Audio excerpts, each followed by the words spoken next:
নমস্কার, সুশ্রীস ওয়ার্ল্ডে স্বাগত। আজকে আমি আপনাদের কাছে নিয়ে চলে এসেছি স্টেপ কাট।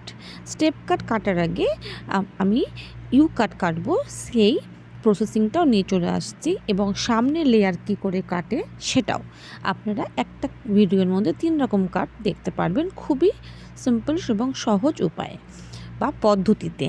তো এখন দেখতে পাচ্ছেন আমরা সামনে লেয়ার কাট কেটে নিচ্ছি।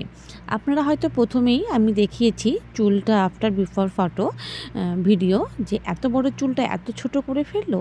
আসল হচ্ছে এটাই কথা, যে আমার ক্লায়েন্ট চুলটা ছোট করতে চেয়েছিল। যদি আপনারা কেউ আমার আশেপাশে যদি কেউ থাকে, যদি ভাবে যে এত বড় চুল এত ছোট করব না, তো লং করেও কাটা যাবে। তো এখানে যেহেতু আমার ক্লায়েন্ট হচ্ছে শর্ট করে কাটতে চেয়েছিল, তো আমি শর্ট করে কেটে দিয়েছি। তো সামনে লেয়ার কাটার আগে আপনারা দেখলেন সামনে এ শেপে বা ভি শেপে আমরা অল্প চুল নিয়ে নিয়েছি। ক্লায়েন্টের ইচ্ছে অনুযায়ী আমরা লেন্থ রেখে আমরা হচ্ছে লেয়ার কাটটা কেটে নিয়েছি। হাতটা কীভাবে করে কাটলাম সেটা আপনারা দেখতে পারলেন। এখন আমরা চুলটাকে সম্পূর্ণ ক্লায়েন্টের ইচ্ছে অনুযায়ী আমরা একটু ইউ কাট কেটে নিচ্ছি। তো আপনারা দেখতেই পাচ্ছেন কিভাবে হচ্ছে ইউ কাটটা কাটছি।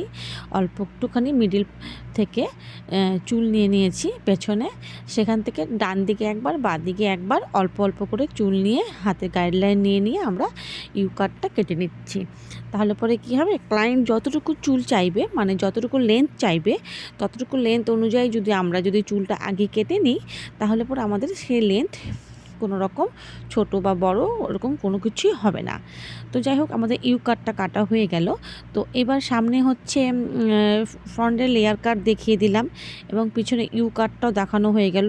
এই পর্যায়ে আপনারা যদি রেখে দিতে চান, তো চুল অবশ্যই ব্লো ড্রাই করে হেয়ার ড্রায়ার করে রেখে দিতে পারেন।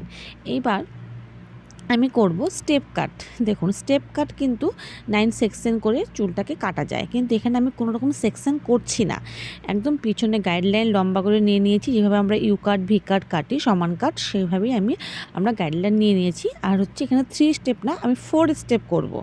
ঠিক আছে, 4 স্টেপ কেন করছি? 4 স্টেপ তো অনেকে বলতে পারে হয় না, বা কি করে হয়, বা অনেক রকম অনেক কথা। 4 স্টেপ এর জন্যই করছি যে এখানে আমি প্রথমে চুলটাকে 4 ভাগ করে নিয়েছি, মানে হাইটটা প্রথমে আমি 30 ডিগ্রিতে হাত রেখেছি, তারপরে 60 ডিগ্রি, তারপরে 90, তারপরে 120 ডিগ্রি, এরকম অ্যাঙ্গেলে আমি হাতটাকে উঠিয়ে আমি সম্পূর্ণ চুলটাকে কেটে নিয়েছি। তো এইভাবে আমরা পুরো চুলটাকেই কেটে নেব। ডান দিকে যখন যাব, তখন ডান দিকে যখন চুলটা কাটা হবে আর কি, হ্যাঁ, এখন যে মিডিল পয়েন্টে কাটা হচ্ছে সেটা হচ্ছে আমাদের গাইডলাইন। ডান দিকে যখন কাটবো তখন হচ্ছে আমি ডান দিকে চলে যাব, বাঁ দিকের সময় বাঁ দিকে চলে যাব। এইবার আপনারা যদি ভাবেন যে কতটুকু হাতটা উঠিয়েছিলাম মনে নেই বা কিছু, তখন যেই কাটিংটা প্রথমে করা হয়েছে গাইডলাইনটা মিডিলে, সেই চুলটাও আপনারা নিয়ে গাইডলাইন অনুযায়ী কাটতে পারেন।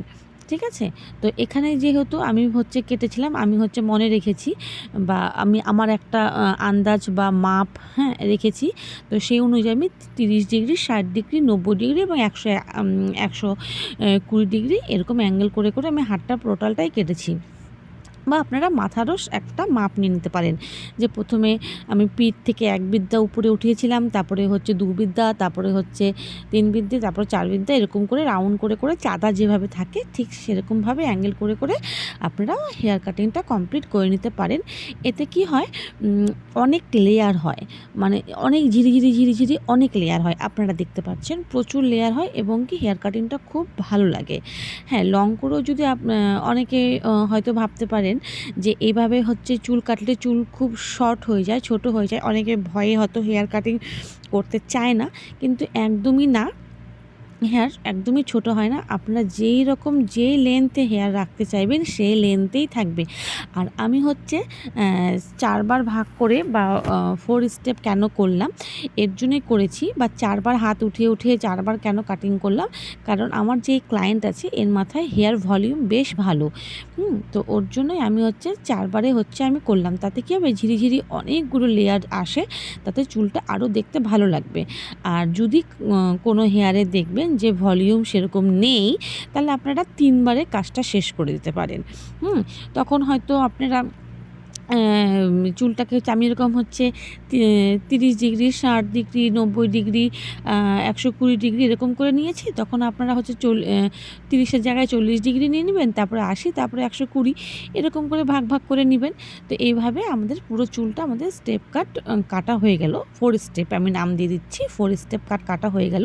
তারপর নিচে যেহেতু আমি ইউ কাট কেটে রেখেছিলাম, তো কাটিংয়ের পরে একটু ছোটোখাটো একটু আমরা যদিও বের হয়ে যায়, তো সেটাকে একটু মেকআপ করে দিতে হবে। তো আমি সেই হচ্ছে একটু চুলটাকে একটু নিচে ফিনিশিং মতন মেকআপ করে নিলাম। এখন ব্লো ড্রাই করে নিচ্ছি, যেহেতু হেয়ার ভেজা ছিল। তারপর সম্পূর্ণ চুলটা একদম উপর দিকে উঠিয়ে নিয়েছি, এরকম আপনারা দেখতে পাচ্ছেন। তো আশেপাশে একটু ছোটো বড়ো থাকলে একটু কেটে নিচ্ছি। এটা আপনারা করতেও পারেন, নাও করতে পারেন, ওভাবেই ব্লো ড্রাই করে ওভাবেই ছেড়ে দিতে পারেন, অসুবিধা নেই। বাট এটা আমি একটু করে নিলাম। এগুলো সম্পূর্ণ প্র্যাকটিসের উপর। এখন যে কেচিংটা আপনারা দেখতে পাচ্ছেন সেটা হচ্ছে চুলটাকে মুড়িয়ে কেচিং করে দিতে হবে। সেগুলো টোটালটাই কিন্তু প্র্যাকটিসের উপর। এটা হাত যদি আপনাদের ভালো থাকে, ভালো প্র্যাকটিস থাকে, তো আপনারা এই কেচিংটা অবশ্যই রাউন্ড করে নিতে পারেন। তো এবার উপরে নিয়ে ব্লো ড্রাই করে আমরা চুলটা ছেড়ে দেবো। যত ওয়েভি আছে, যত হচ্ছে কার্লি চুলটা আছে সম্পূর্ণ খুলে যাবে। আমার হেয়ার কাটিং কমপ্লিট। আপনারা দেখুন, ভালো লাগলে অবশ্যই like, comment, share, subscribe. Thank you, নমস্কার, শুভরাত্রি।